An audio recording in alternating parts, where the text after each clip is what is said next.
One of my favorite flavors in all the world is butterscotch. And if you are a butterscotch fan too, you're going to want to stick around because I'm going to show you how to make butterscotch creme brulee. You will not want to miss it.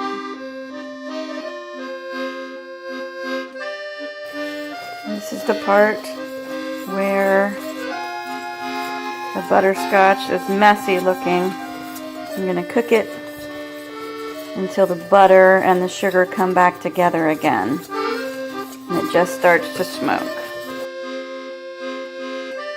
I'm adding the cream a little bit at a time so it doesn't get super hard, and then cooking it until it smooths out. I'll be adding 2 cups of cream to this mixture, which was 100 grams or about 3.5 ounces of dark brown sugar and 2 ounces of unsalted butter plus 1/4 teaspoon of salt.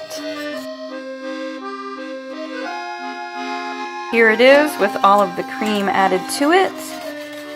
There's still some little hard bits of butterscotch you might be able to see in there that need to melt back in.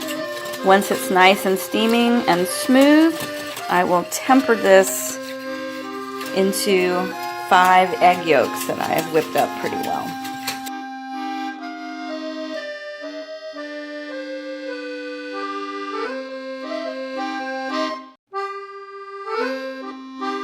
Now watch how this just pops the bubbles. Super easy. Nice.